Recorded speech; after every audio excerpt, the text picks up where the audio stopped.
Did you notice any sort of like tension between between the coastal and non-coastal folks, or any sort of hostilities there?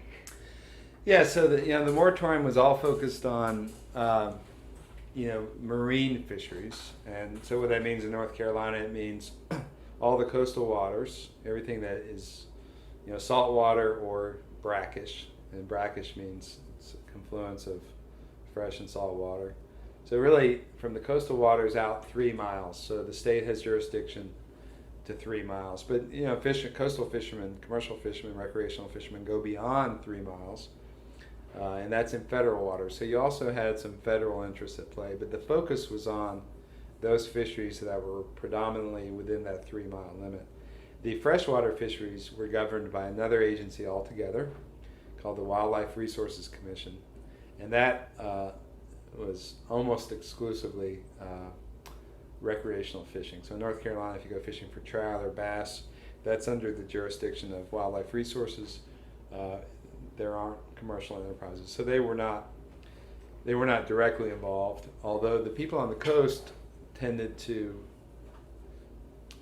believe they should have a greater voice in how resources in their backyard or off the coast should be managed, because they were the ones who lived and worked there, and so there was a tension. Again, it seemed to be very regional. Even as I mentioned before, even along the coast, there are regional differences.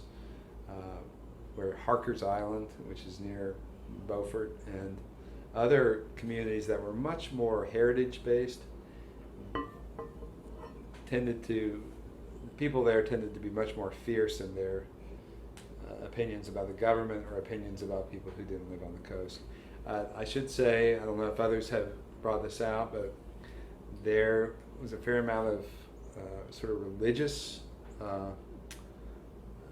underpinnings to all this, and I think I mean that in two ways. One, sort of heritage as a religion, fishing as a religion, but more importantly, in North Carolina at least, there just tends to be,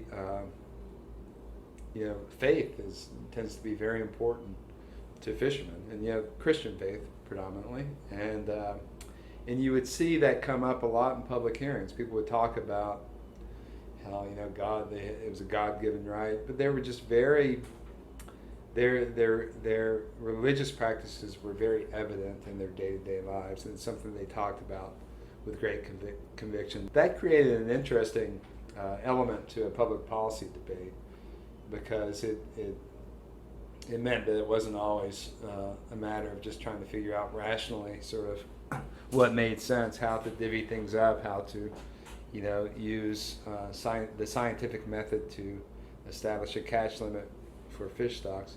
There was this other element that was extremely powerful. Were there any other, you mentioned, sort of regional differences. Were there any, and you've mentioned heritage a couple times. I guess, can you talk a little bit more about how people drew back into their upbringing or their heritage, how they really brought that up and brought this to the fore when having these public conversations?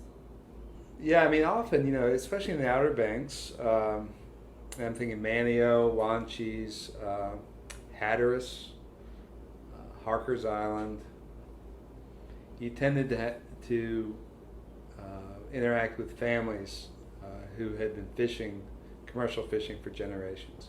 And that, they tended to, wear their heritage, as a badge, and I mean that respectfully, that it was, with great honor, and that their coming to these meetings, participating in this process, was honoring their ancestors who had done this. It's what they had been doing since they were kids. They were children. It's what they knew. It's what they liked to do. And so it tended to come out a lot, and men and women were involved. Fishermen's wives were quite active